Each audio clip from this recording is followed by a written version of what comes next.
What's going on? So we're going to chat about guitars a little bit. So something I see people do relatively commonly when they're recording guitars is they'll want that big stereo wide wall of guitar sound, so they'll copy and paste it, hard pan it left and right, call it good. That doesn't work. And here's why.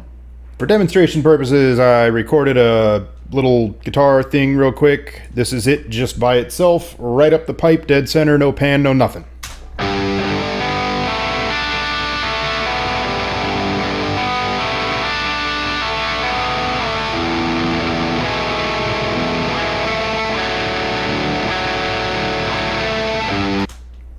So there's that. Now, I did this same exact thing when I started recording. I thought, okay, I want it wider. I'm going to do left and right. There you go. Copy and paste it. Good to go. This is what that sounds like.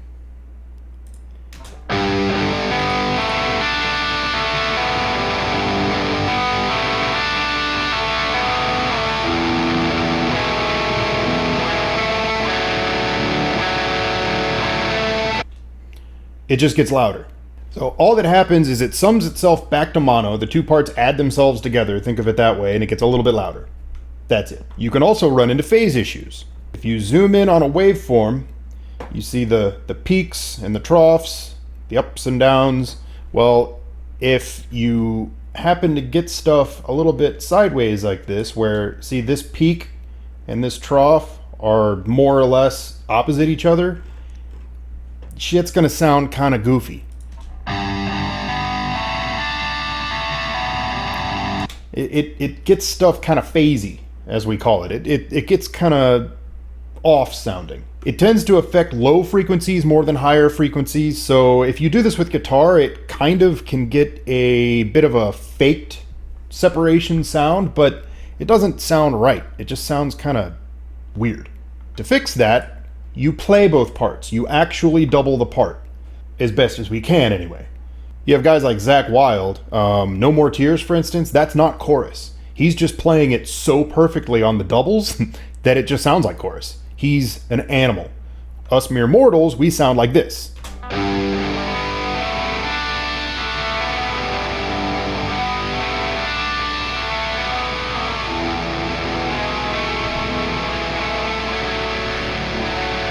Nice and wide. That's what we're looking for, right? And usually when I record guitars, I actually do 4 tracks. I don't do just 2, usually. I'll do my first 2 like this. For whatever reason, my right track is always the bridge pickup. My left track is always the neck. I like to change things in between the takes just a little bit. Just a little. Not a lot, just a little. I'll record both of those.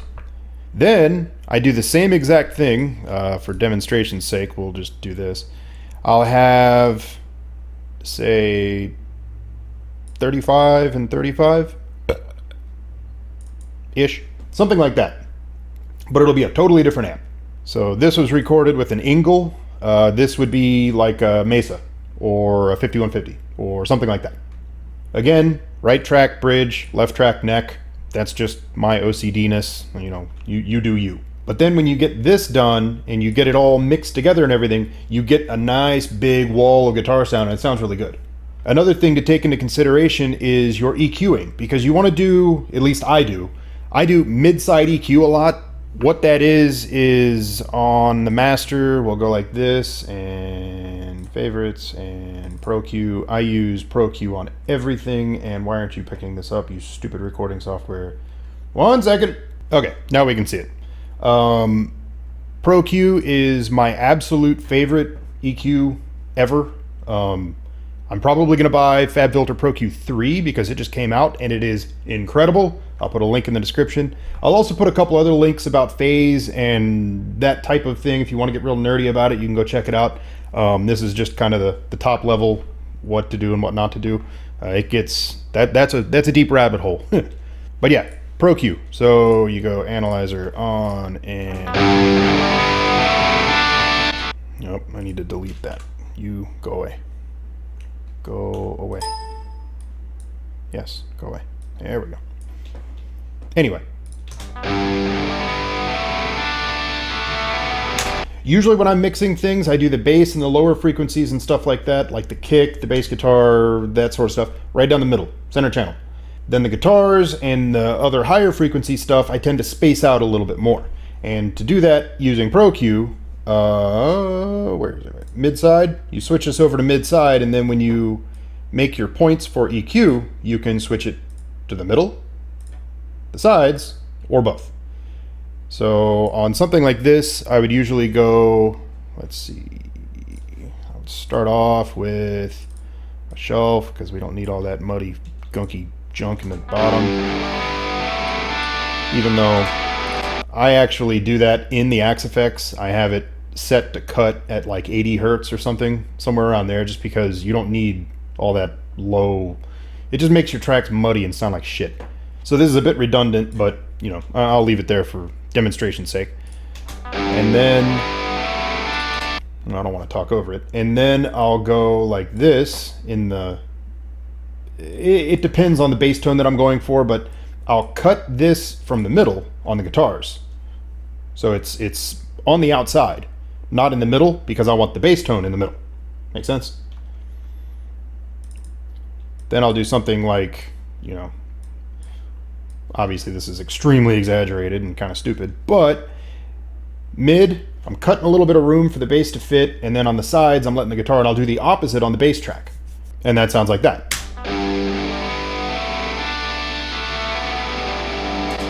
And I'll EQ the different guitar parts because, like I said, I do two groups of two. I'll do one a little bit different than the other, and it just makes stuff sound more layered, more separated. That's the biggest thing that I've struggled with throughout my years of recording and mixing is getting stuff separated. Everything in its own little lane, and I'm getting there. Tools like this make it way easier to do this stuff than like. I can't even imagine trying to do this stuff back in the day where they didn't have this sort of stuff. You literally had to do it with like microphones.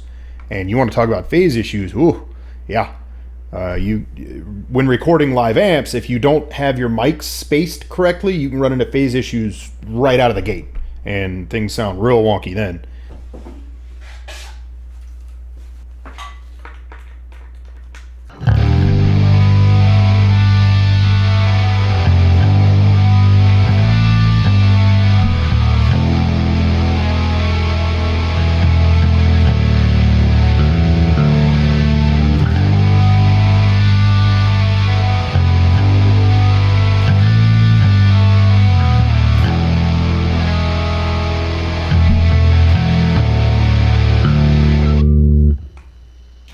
I tossed a little bit of bass in here too so I can show you what I mean by the mid-side thing. So we're gonna do this a bit more for real now.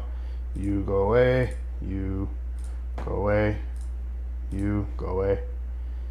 Now that's the guitar, and then on the bass, this is just straight out of the Axe-Fx. I'm not even gonna mess with it too much.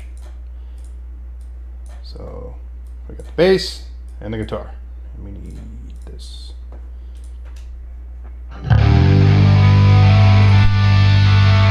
I do cut the bass as well because all that shit just makes it sound muddy and stupid, so usually I get rid of that.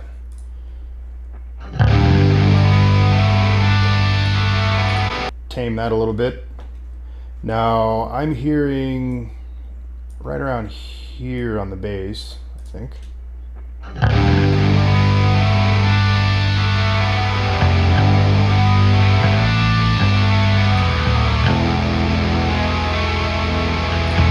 Yeah, that's good. So I'll do that and then set it to the middle, 1500. So right around 1500, I'll suck that out of the middle like that, and that gives you even more separation.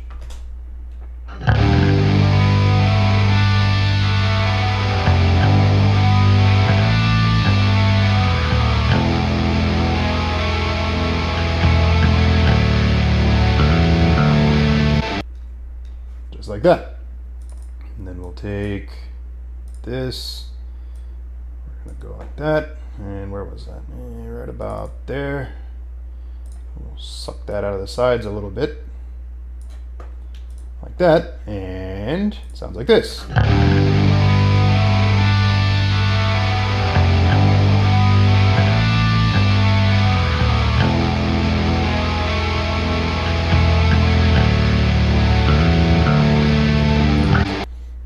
Not too shabby, right? The issue with doing mid-side like this, you have to pay attention to your mono signal as well, because people like to listen on stuff like laptop speakers that may not be stereo, or their cell phones that usually aren't stereo. If you listen to stuff like this on stuff that's not stereo, on speakers that aren't stereo, that are mono, you don't get any of this. I've had like guitar parts and stuff completely disappear. I wasn't paying attention to the mono mix at all, and I played it on a phone and was like, oh, okay, there's entire parts missing. Cool. So while this sounds great in stereo, you got to be mindful of the mono as well. This is just a demo, so I ain't gonna mess around with that too much, but yeah, so there you go. Any questions, concerns, whatever, let me know. Put links to what you record down in the description. Later.